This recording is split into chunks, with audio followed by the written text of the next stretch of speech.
प्रविधिहरूको प्रयोग हुँदै जाँदाखेरि भोलि हामीलाई जनशक्ति, दक्ष जनशक्ति, क्वालिटीयुक्त जनशक्तिको बढी आवश्यकता पर्ने, सङ्ख्यात्मक होइन गुणात्मक जनशक्तिको आवश्यकता पर्ने र भन्सार स्वचालित प्रणालीमा विकसित होला कुनै समयमा क्रमशः त्यतातिर उन्मुख भइरहेको छ। आज जे छ भोलि यही रहँदैन, स्वचालित प्रणालीमा जाने एउटा परिस्थिति बन्छ।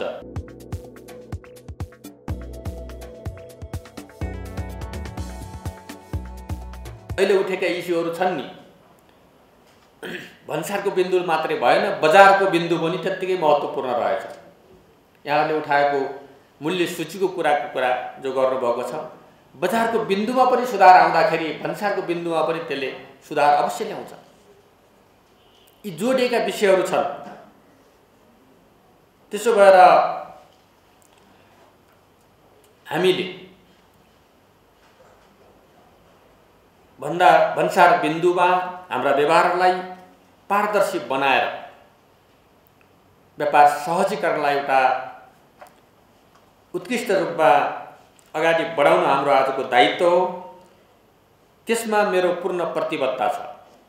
म सिङ्गो अर्थ मन्त्रालयको तर्फबाट, सचिवज्यूहरूको तर्फबाट, तपाईँ सम्पूर्ण विभिन्न क्षेत्रमा काम गर्ने साथीहरूको तर्फबाट मेरो यो प्रतिबद्धता हो र निरन्तर सुधार र गुणात्मक सुधारमा लैजाने पनि मेरो प्रतिबद्धता हो। अहिले हामीले एउटा डिजिटल कारोबारलाई, भुक्तानी प्रणालीलाई सुरु गरेका छौँ र छिट्टै हामी स्क्यानरहरूको पनि सुरुवात गर्नेछौँ। त्यो कुरा कुन माल वस्तु आयो त्यसमा पोइन्टको कुरा छ कि सुरुवाल छ भनेर छुट्याउने कुरा मात्रै होइन। राष्ट्रिय सुरक्षामा का लागि त्यो महत्त्वपूर्ण साधन हुनेछ।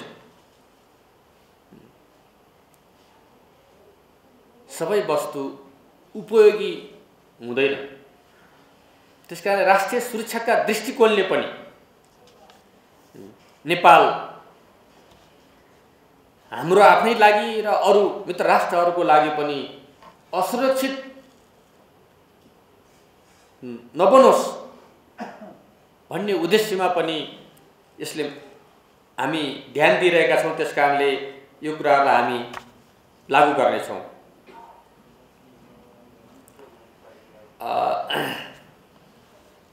अब अन्तर्राष्ट्रिय मूल्य श्रृङ्खलाको कुरा पनि छ।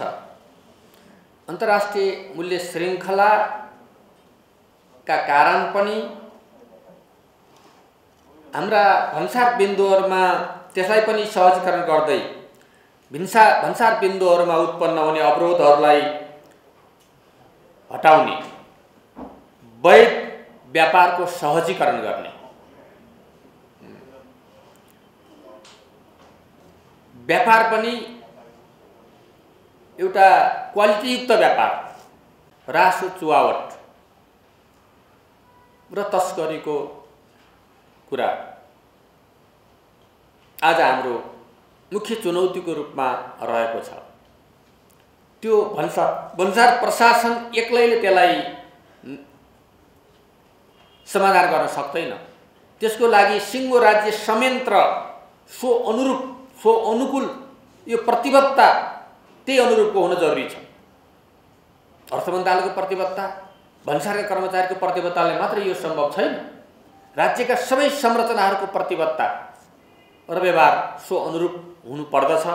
अपेक्षा गर्छु हामीले त्यो गराउने कुरामा सफल हुनेछौँ। अर्को कुरा छ हाम्रो सीमाना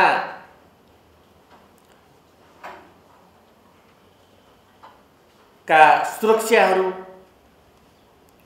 र सीमानाको वारपारको व्यापारको व्यवस्थापनको कुरा। त्यो व्यवस्थापन कसरी गर्ने? खुला सीमा छ,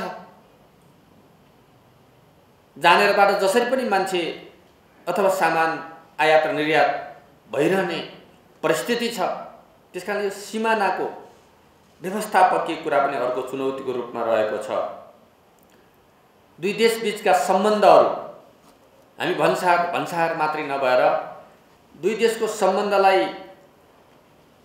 सहजीकरण गर्ने, राम्रो बनाउने अर्थमा पनि भन्सार प्रशासनको काम हुने भएको हुनाले दुई देशबीचको सम्बन्ध र दुई देशबीचका स्वार्थहरूको तालमेल पनि त्यत्तिकै महत्त्वपूर्ण कुरा हो।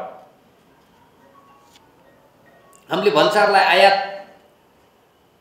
एउटा गर्ने बिन्दुको रूपमा मात्रै नभएर निर्यात गर्ने एउटा वृहत स्टेसनको रूपमा पनि हामीले लिनुपर्ने आवश्यकता छ र स्वदेशमा उत्पादित वस्तुहरूलाई स्वदेशको बजार उपलब्ध गराउनका लागि नीतिगत र व्यावहारिक सुधार पनि गर्नुपर्दछ।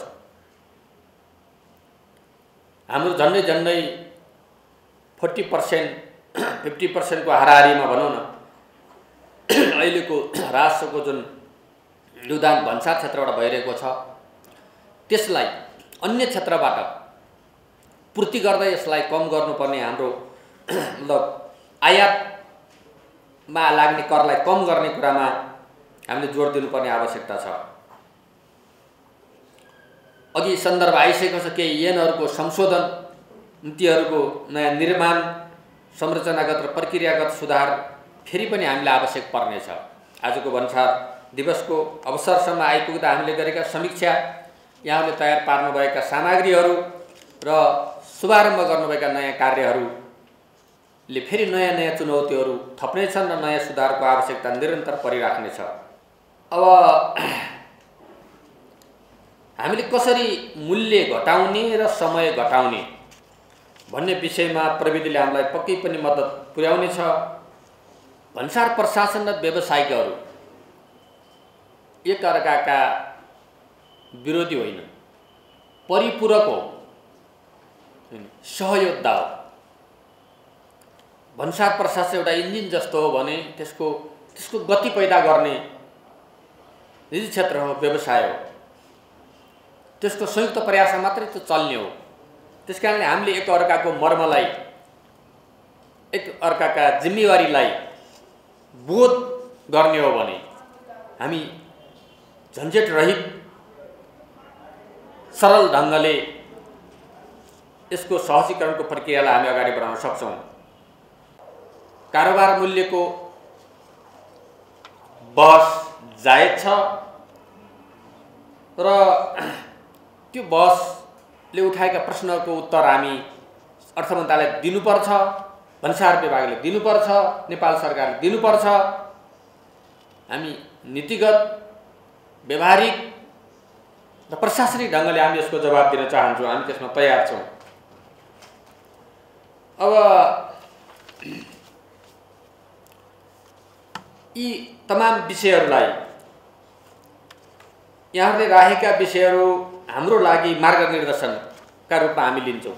अर्थ मन्त्रालय त्यसरी लिन्छ र त्यसलाई समाधान गर्नुमा नै हाम्रो आफ्नो सफलता ठान्छौँ। यहाँहरूको कुनै भ्रममा नरहनका लागि म आग्रह गर्न चाहन्छु। अहिलेको व्यापार घाटालाई अन्त्य गर्नका लागि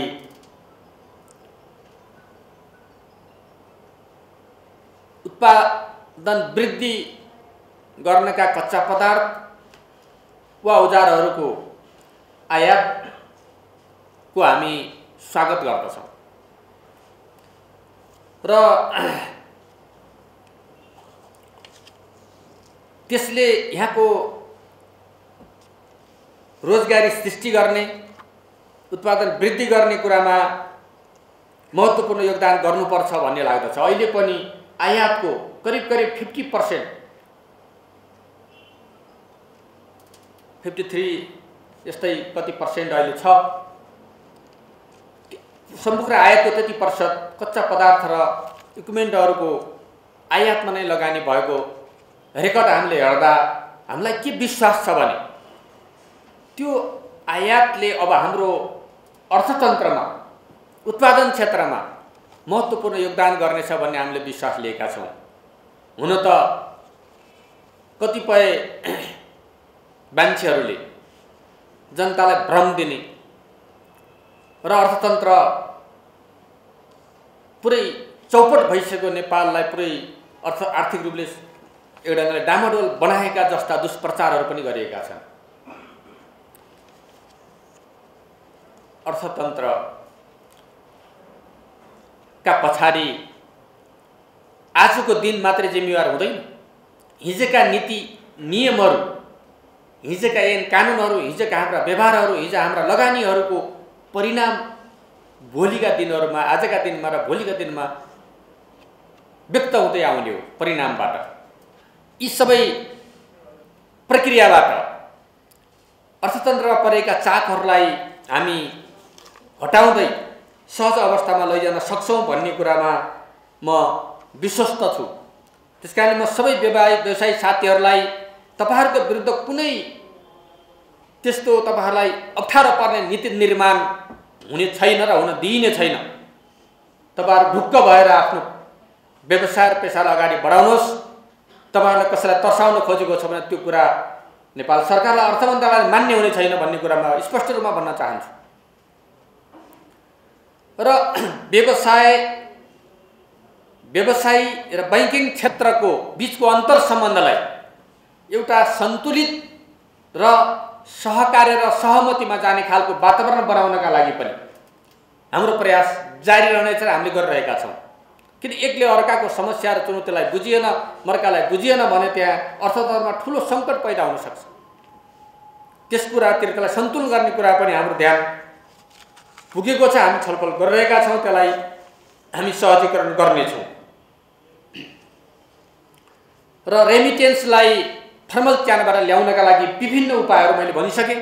हामी 2-3 खालका उपायहरू, उहाँहरूको सञ्चय कोषको कुरा, उहाँहरूलाई यहाँ आय बापतको थप हामीले केही प्रोत्साहन दिने कुरा,